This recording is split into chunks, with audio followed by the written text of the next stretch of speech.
Bonsoir à tous, bienvenue et merci d'être venus aussi nombreux pour cette webconférence de Tamera Secrète Planète. Donc je le rappelle, Tamera est un voyagiste qui propose des voyages d'aventure en petits groupes, pour la plupart du temps entre 4 et 8 personnes, dans des régions plutôt reculées du monde et un peu partout dans le monde. Pour ma part, je suis David Ducoin, donc je suis en charge de tout l'Himalaya et de toute l'Amérique latine chez Secrète Planète. Et donc ce soir, je vais vous parler du Tibet. Alors, le Tibet, c'est un peu d'actualité dans le sens où euh, il était fermé, tout comme la Chine a été fermé très longtemps depuis la pandémie. Et la Chine a rouvert, le Tibet commence à donner des permis et nous pouvons y retourner. Donc, c'est le moment idéal pour ne pas voir trop de monde et d'aller faire un tour là-bas. Donc, écoutez, je vais partager mon écran et puis euh, avec un petit document, nous allons commencer la présentation. Voilà, donc d'abord, le Tibet, un peu de géographie, c'est un plateau à peu près 4000 mètres d'altitude. Et puis, en fait, c'est un peu la réserve d'eau de toute l'Asie, c'est-à-dire que tous les grands fleuves partent, si ce n'est pas du Tibet, en tout cas de l'Himalaya, comme les sources du Gange qui sont dans le nord de l'Inde, dans l'Himalaya. Et pour le Tibet, c'est le Brahmapoutre, le fleuve jaune, le Mékong, l'Indus, la Sutlej. Et tous ces fleuves vont arroser l'Asie, c'est-à-dire autant la Chine d'un côté, l'Asie du Sud-Est de l'autre, et le sous-continent indien de l'autre. C'est-à-dire des milliards et des milliards d'habitants dépendent de l'eau qui vient du Tibet et de l'Himalaya. Donc, le côté très, très stratégique dans la géographie du Tibet, c'est aussi la guerre de l'eau. On peut le voir sur cette carte. Donc, vous le voyez sur cette carte, on voit tous les grands fleuves, hein, le fleuve jaune là, qui va vers Pékin, le Yangtze-Kiang qui va vers le reste de la Chine, le Mékong qui descend en Asie du Sud-Est, et puis après on voit le Tsangpo qui est le Brahmapoutre en fait, qui descend vers le Bangladesh, la Sutlej et l'Indus vers le Pakistan. Ça permet aussi de voir où le Tibet est situé. Donc, écoutez, ce qu'on peut voir, là, on voit à nouveau les grands fleuves, mais là, on peut effectivement voir tous les lacs, tous les grands lacs d'altitude qui sont sur le plateau. Alors, le Tibet, morcelé, tout simplement parce que on appelle souvent ça l'ère culturelle tibétaine, qui comprend ce qu'on appelle un Tibet historique. Et puis des vallées qui sont par exemple, vous voyez, des vallées du Népal avec le Dolpo, le Mustang, la vallée de Datsum, qui sont totalement tibétaines, le Bhoutan, le Sikkim entre le Népal et le Bhoutan.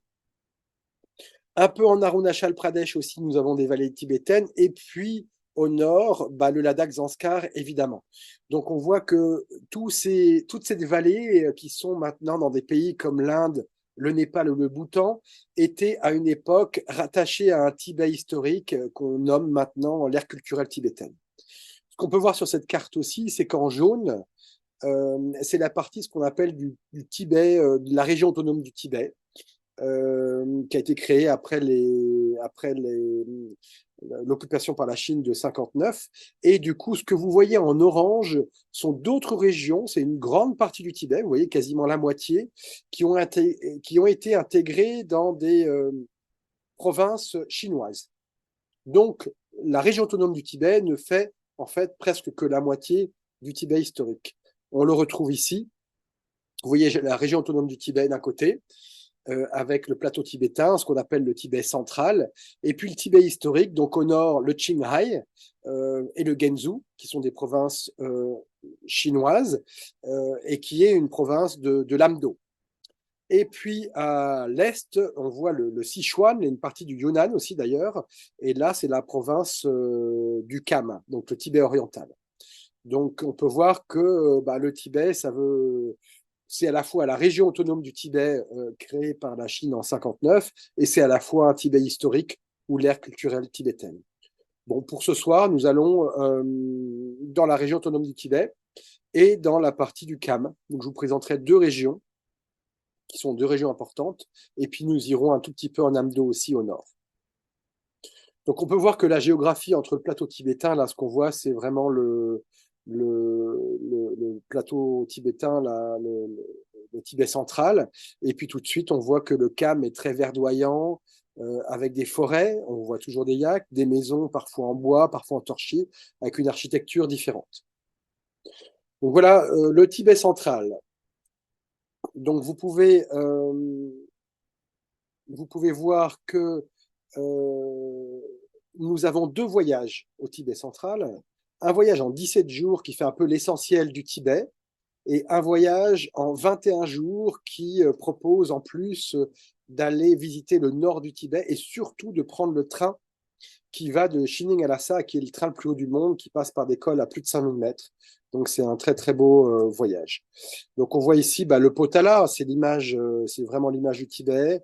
Le Potala construit par le cinquième Dalai Lama, qu'on appelle aussi le grand cinquième, qui a beaucoup développé la religion dans le pays, qui a été la résidence de tous les Dalai Lama depuis le 5e jusqu'au 14e, jusqu'à la fuite ou l'échappée du 14e actuel Dalai Lama, qui est maintenant devenu un musée, donc qui n'est plus du tout en activité. On peut voir que comme dans tous les autres monastères du Ladakh et d'ailleurs, les parties rouges sont réservées à la religion, au temple, et les parties blanches aux habitations. Donc actuellement, on peut le visiter, mais la visite, on doit acheter des billets, on doit passer à une heure particulière, et puis la visite est limitée à 2 heures de mémoire, avec beaucoup évidemment de touristes chinois et étrangers. Après, Lhasa, c'est aussi le Jokang et le Barkor. Donc le Barkor, c'est le quartier, un quartier un peu historique et piéton. Et le Jokang, c'est le plus vieux temple du Tibet, puisqu'il a été érigé en 639 par Songtsen Gampo, qui est le premier roi du Tibet à devenir bouddhiste. Avant, la religion était la religion Bön, et du coup, Songtsen Gampo s'est marié, en fait, bon, comme dans toutes les histoires un peu géopolitiques, pour avoir des alliances avec ses voisins, donc avec une Népalaise, le Népal d'un côté, avec une Chinoise de l'autre. Et la Chine et le Népal, à l'époque, étaient bouddhistes. Et du coup, le roi s'est converti au bouddhisme, et les princesses ont ramené des statues qu'on appelle Joho. Et le Jokang est l'endroit où a été entreposé ces premières statues. Donc c'est un des lieux, voire le lieu le plus sacré du Tibet, un grand lieu de pèlerinage, et c'est le lieu où tout le monde vient faire des koras autour du Barkor. Donc des koras, c'est des circumambulations dans le sens des aiguilles d'une montre, tout comme on le fait à Bodhnath pour ceux qui sont plus familiers du Népal. Nous avons aussi Gyantse et Kumbum. Donc Gyantse, c'est une petite ville entre guillemets du Tibet, une ville historique qui était une ville caravanière historique des Sakyapa, en fait, hein, d'une frange du bouddhisme. Il y avait une forteresse. Alors, Gyantse a été. Cette forteresse servait à garder les frontières. Donc, l'armée népalaise est venue. L'armée anglaise aussi, en 1904, avec Lord Francis Youngus-Bunn, est venu, et finalement, les Tibétains, 500 Tibétains sur cette forteresse ont défendu la position, et il y a eu un traité par la suite. Et Gyantse est devenu un comptoir anglais après avoir fait un traité. Bon, il faut savoir que le Tibet était très dû à sa position stratégique, convoité par les Russes d'un côté et les Anglais de l'autre.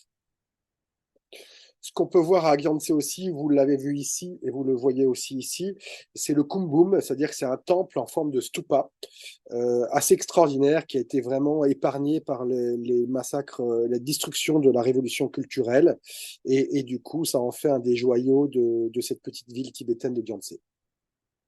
Donc on voit ici ce temple stupa à la tibétaine, qui a des peintures avec des influences de l'art Newar, donc de Katmandou, mais aussi indienne et chinoise. Dans tous nos voyages, nous passons aussi dans la grande ville de Shigatse. Cette fois-ci, c'est une ville plus grande, plus sinisée. Elle abrite le monastère de Tashilhunpo, qui est un monastère construit par le premier Dalai Lama. Donc, il y a un monastère Gelugpa, donc de bonnet jaune, un des 4 grands monastères du Tibet central que nous visitons tous, hein, c'est Drepung, Sera, Ganden et Tashilhunpo. Tashilhunpo a la particularité d'être le monastère qui abrite, enfin, dans lequel vivent les Panchen Lama, qui sont la deuxième autorité religieuse après le Dalai Lama. Donc c'est ici qu'ils ont longtemps habité. Maintenant, le lieu de résidence est ailleurs. Donc voilà, je reviens sur ces 2 voyages que nous avons en 17 jours, en 21 jours, qui reprennent tout ce qu'on a pu voir évidemment. Et la saison pour y aller, écoutez, c'est plutôt entre mai et octobre. Voilà. Dans nos voyages aussi, le Tibet a la particularité donc d'être tout près de la chaîne du Grand Himalaya.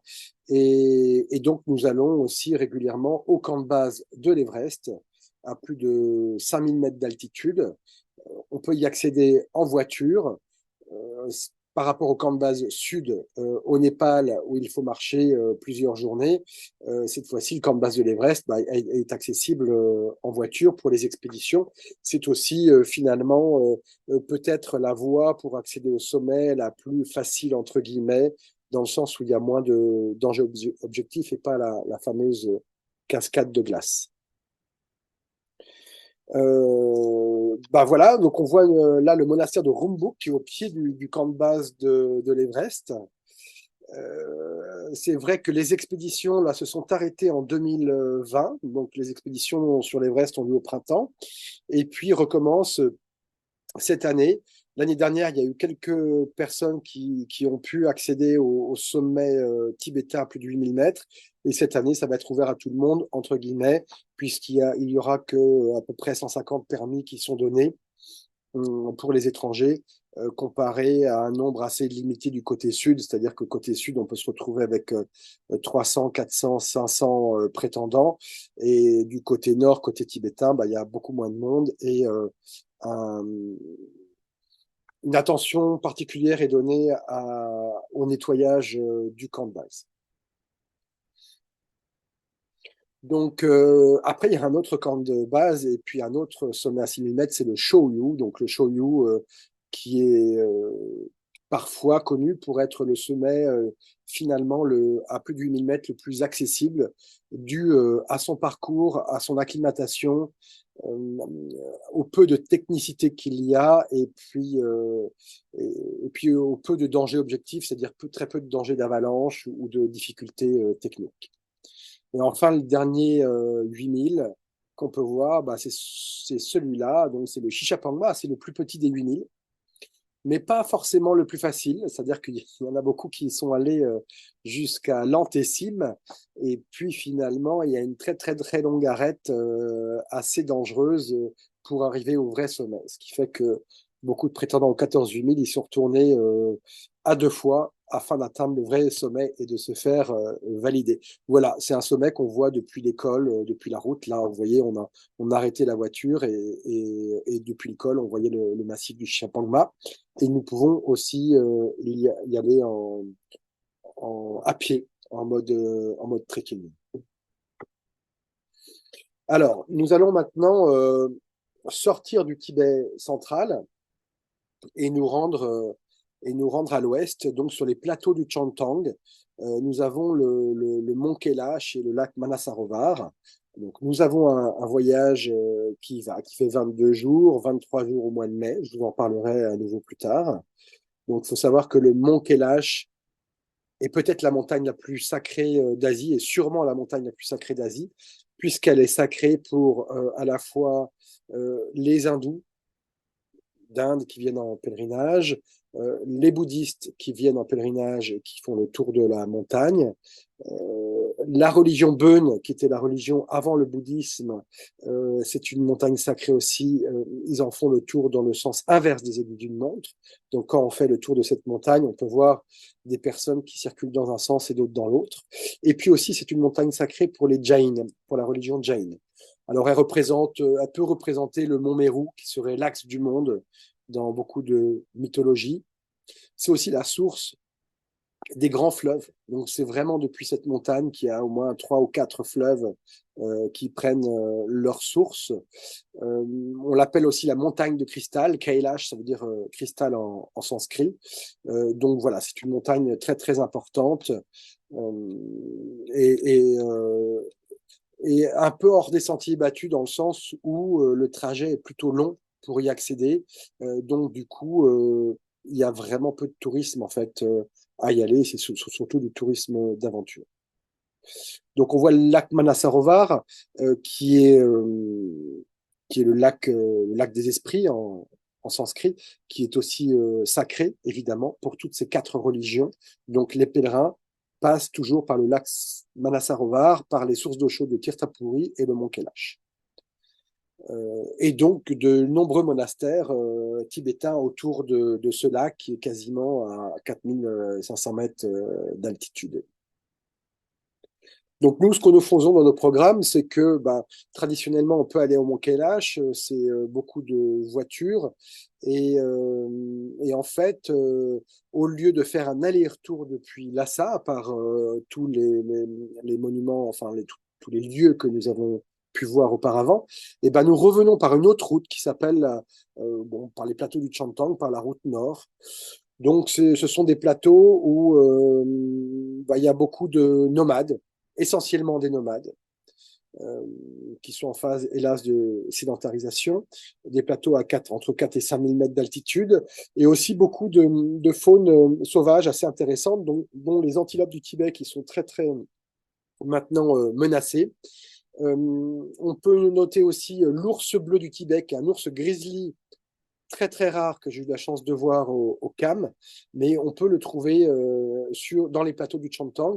Michel Pessel, un fameux auteur dont je vous reparlerai, ethnologue français, a fait un film documentaire et a filmé cet ours sur les plateaux du Chantang. Donc un ours très très rare. Hein. Il y a extrêmement plus rare que la panthère des neiges, par exemple, puisqu'il y a peut-être 300, même pas 400 individus dans le monde entier. Et puis sur les plateaux du Chantang, évidemment, la Panthère des Neiges aussi, comme vous avez pu lire, Vincent Munier et Sylvain Tesson ont fait un film documentaire et un livre, et ça se passait sur ces plateaux-là, les plateaux du Chantang avec les nomades. Donc voilà, on a ce voyage qui est assez ambitieux, qui peut partir de mai à septembre, et qui part tous les ans, chez nous. Je pense qu'on est quasiment les seuls à pouvoir faire un départ vers ces montagnes. À le garantir, il est déjà garanti au mois de mai, pour un départ en mai. Enfin, là, nous passons au CAM. Donc le CAM, c'est le Tibet oriental, c'est le Tibet qui fait partie des provinces du Sichuan et du Yunnan. C'est un Tibet assez différent. Il n'y a pas trop de présence militaire comme au Tibet central. Il n'y a pas d'enjeu de territoire parce que ce sont des provinces chinoises. Il n'y a pas besoin de permis spécial Tibet central, donc un visa chinois suffit. Et là, nous avons 2 types de voyages. Un premier qui est en piste pour le CAM, l'autre Tibet, parce que vraiment, c'est une région du Tibet qui est plus tibétaine que le Tibet central.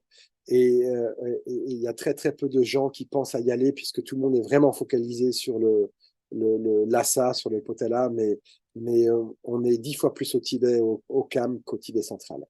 Et puis un autre voyage, le premier était par la route et le deuxième, comme vous le voyez, c'est une région quand même assez montagneuse et nous avons des trekkings très hors des sentiers battus qui passent par des lacs et des monastères absolument magnifiques. Donc nous, on a un voyage de trek dans cette région-là qui est assez rare. Donc pour resituer, voilà, le CAM, vous voyez, c'est dans la zone du Sichuan d'un côté, Yunnan un tout petit peu là au sud du CAM et au nord du Yunnan, et puis dans la province autonome du Tibet, la région autonome actuelle. Voilà, le CAM est morcelé entre ces 3 zones, voire même une partie de l'Arunachal Pradesh, où nous avons quelques vallées tibétaines.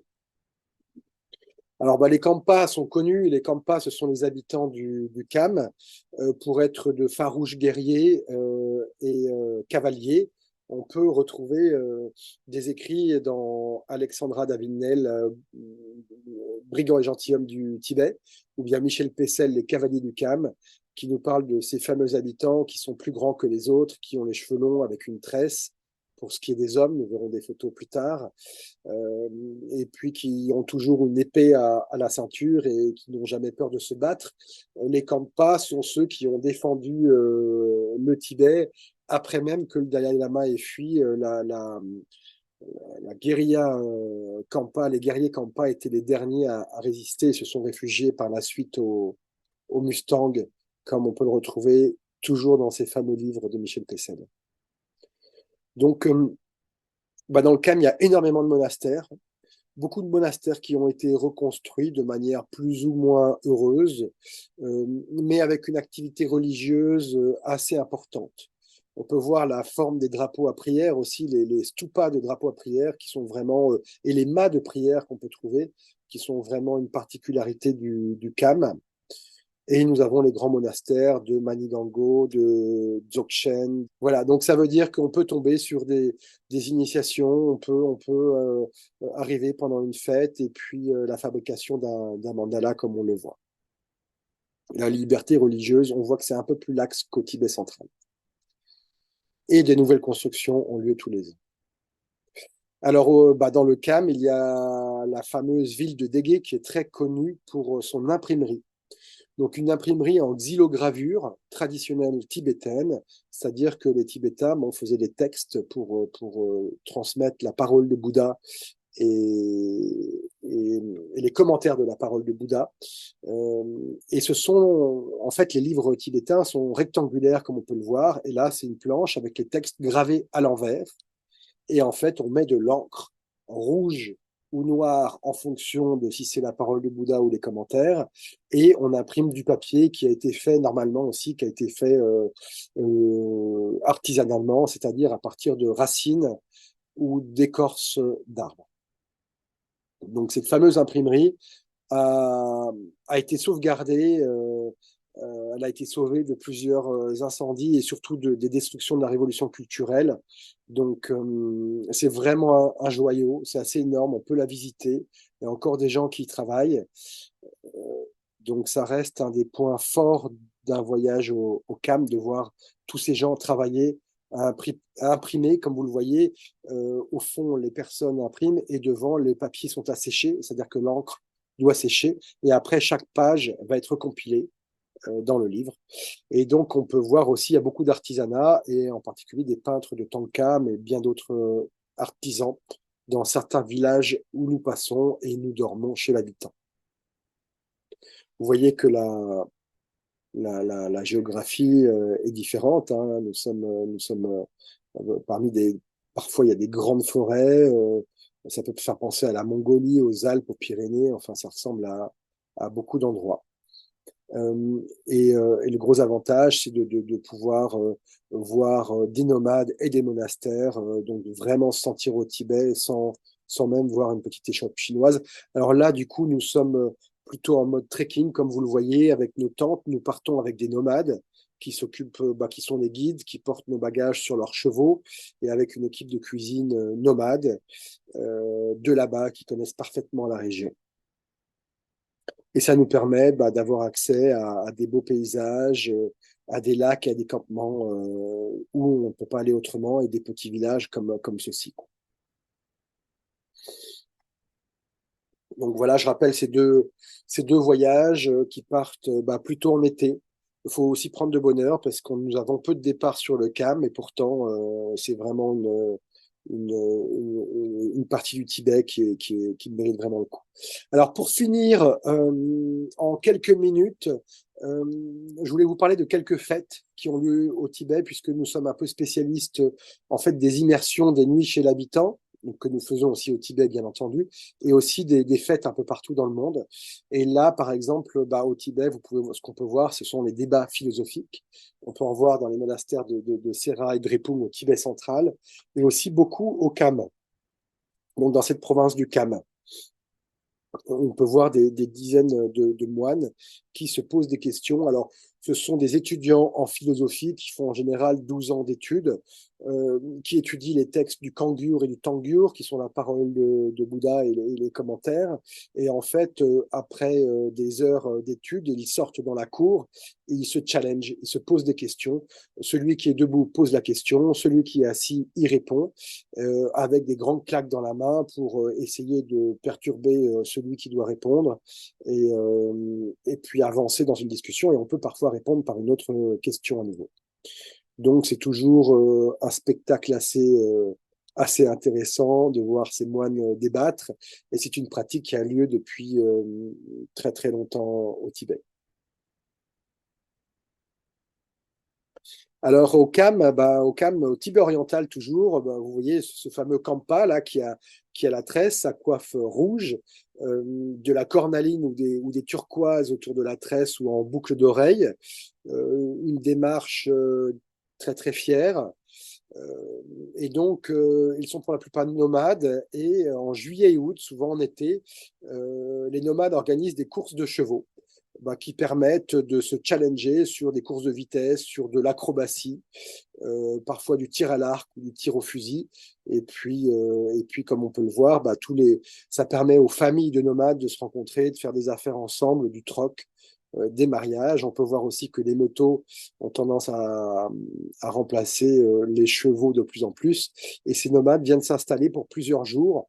Donc il y a une très très bonne ambiance, c'est un moment exceptionnel. On ne peut pas vraiment les caler à l'avance, mais quand on va en juillet août dans le Kham, on est à peu près sûr de voir une fête ou deux, avec souvent une fête de monastère pas très loin. Voilà les campas. Alors, c'est presque un habit de tous les jours. On va dire que les bagues en plus dans la tresse, c'est quand même un habit d'apparat. Mais sinon, voilà, quand on est au CAM, on voit des personnes comme ça en mode un peu cow-boy.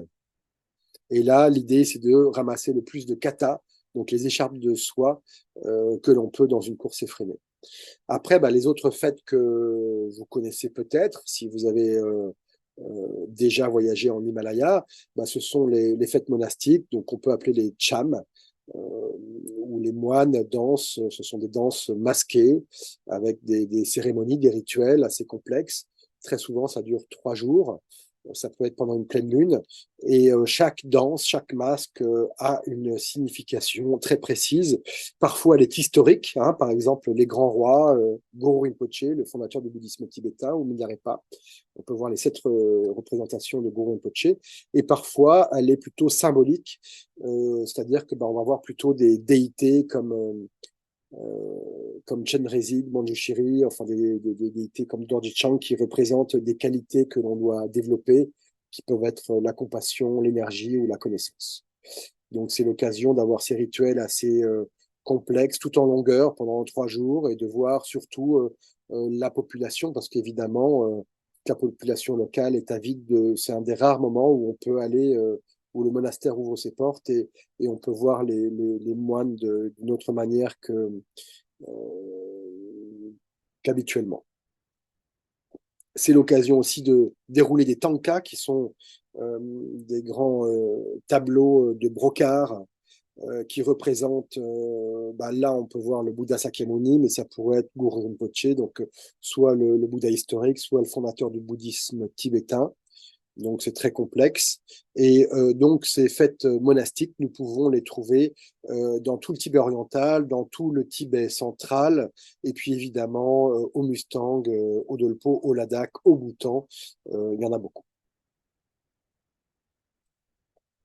Donc là, on voit Guru Rinpoche, donc le fondateur du bouddhisme tibétain.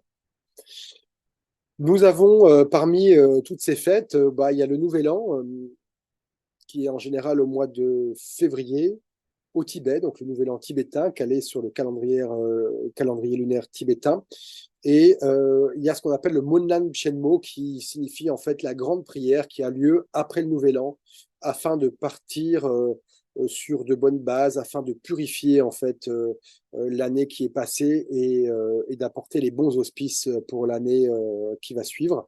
Et donc c'est l'occasion d'avoir toutes ces danses masquées qu'on vient de voir pendant le Monlan Chenmo. Non seulement il y a la prière, mais il y a ces danses, il y a les déroulements des tankas. Ça a lieu en hiver, donc un petit peu hors saison.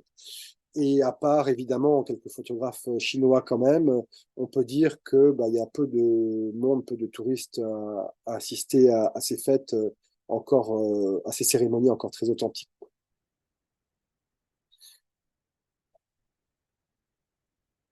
Et ça a lieu dans la région de l'Amdo et du Kham, donc au nord du Tibet et à l'est du Tibet, donc avec un visa chinois, on peut aller de monastère en monastère sans être embêté. Alors, une autre fête assez extraordinaire, c'est la fête des chamans en Amdo. Donc, pour vous dire qu'au Tibet, ce qu'on appelle chaman, en fait, ce sont plutôt des médiums, donc des hommes esprits, des hommes qui accueillent des déités, des esprits dans leur corps et qui rentrent en transe. Donc ça, on peut le trouver dans plusieurs parties de l'art culturel tibétaine, en partie au Ladakh. On les appelle les lamos pour les femmes ou les labas, les hommes esprits ou les femmes esprits. Mais en Amdo, donc au nord du Tibet, tous les ans a lieu une cérémonie où on accueille, où chaque chaman, chaque médium accueille un esprit. Et les cérémonies vont durer plusieurs jours. Et tous les habitants, comme on le voit, font des offrandes, comme là, les fameuses brochettes qui se mettent dans la peau. Il y a des images encore plus choquantes que j'ai volontairement pas mis, mais où ils s'ouvrent le crâne pour faire des offrandes de sang. Et avant, il y a des offrandes animales qui sont maintenant symboliques en Tsampa. C'est un événement assez extraordinaire. On voit quand même des chamans rentrer en transe dans plusieurs villages. Chaque village a ses chamans différents. Là, il y en a deux qui se sont réunis entre eux et on voit des choses absolument inattendues et surtout un Tibet totalement inattendu aussi dans le sens où on voit un Tibet, on s'attend à un Tibet très très bouddhiste et pacifique et en fait on voit là des réminiscences de la religion passée qui est la religion Bön, qui était vraiment basée sur les esprits. Et on peut voir que la population vient justement danser avec des danses très particulières. Là, vous voyez les brochettes sur le dos, mais les femmes et les enfants dansent aussi des danses plutôt traditionnelles en l'honneur de ces esprits dans des temples bouddhistes, ce qui est le plus étonnant. Donc tous les ans, en été, nous avons cette fête et un départ pour aller voir. Alors le départ, ce départ pour ces festivités-là sont calées avec des nuits dans des camps nomades et avec aussi des fêtes monastiques. C'est-à-dire qu'on ne fait pas que voir les chamans, mais on voit aussi des vraies fêtes bouddhistes, entre guillemets, plutôt des rituels, et puis on passe du temps avec les nomades. Donc c'est une vraie immersion, comme on a l'habitude de le faire. Et enfin, je pense qu'on va finir là-dessus. Donc, pour revenir au mois de l'Ancheno, nous avons un départ garanti au mois de février cette année. Et pour arriver à la Sagadawa du Mont Kailash, donc on revient sur le Mont Kailash pour vous dire que tous les mois, pendant le mois du cheval, donc Saga c'est cheval et Dawa c'est la lune, donc le mois du cheval parce que c'est le calendrier lunaire, il y a un fameux pèlerinage pendant cette pleine lune et tous les pèlerins viennent remettre le main à prière de Tarboche, près du Mont Kailash, avant d'effectuer la Kora, donc 51 kilomètres que les pèlerins effectuent en une vingtaine d'heures et que nous effectuons en 3 jours. Donc une grosse journée de marche et 2 petites journées de marche qui passent par un col à 5600 mètres qui s'appelle le Dolmala. Voilà, j'essaie de tenir un petit peu le timing pour avoir un petit temps d'échange et de questions-réponses.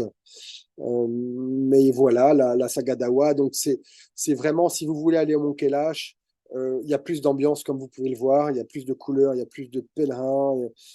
Pendant ce mois de la Sagadawa, pendant le mois de mai, nous avons déjà un départ garanti aussi, avec déjà pas mal d'inscrits. C'est vraiment le moment et le temps idéal. Après, c'est vrai que juillet, août, il est toujours possible de se rendre au Mont Kailash, mais que ça sera plutôt des touristes, pardon, des pèlerins hindous, donc qui viennent du Bombay, de Delhi, et qui arrivent comme ça à 4 ou 5 000 mètres d'altitude pour effectuer le pèlerinage. Que certains, donc cette Kora, cette circumambulation, certains l'effectuent en se prosternant de tout leur corps, et eux, ça leur prend à peu près 3 semaines pour faire le tour. Quand on le fait autrement, 3 jours pour nous et une journée pour un Tibétain. Et voilà le fameux mât de prière qui est regarni et relevé tous les ans à l'aide de tracteurs. Et ben, les pèlerins ont une vingtaine d'heures pour faire le tour, sont un peu fatigués. Et j'espère que je ne vous ai pas endormi comme ce pèlerin avec ces quelques explications et images du Tibet. Donc, vous pouvez évidemment, je mettrai dans un onglet notre page où nous présentons tous nos voyages au Tibet, dont plusieurs sont déjà garantis. Et puis, vous pouvez nous appeler évidemment et venir nous retrouver sur le web. Je vous souhaite une très très bonne fin de soirée et puis au plaisir d'échanger et de revenir vous raconter d'autres histoires sur d'autres pays. Au revoir à tous.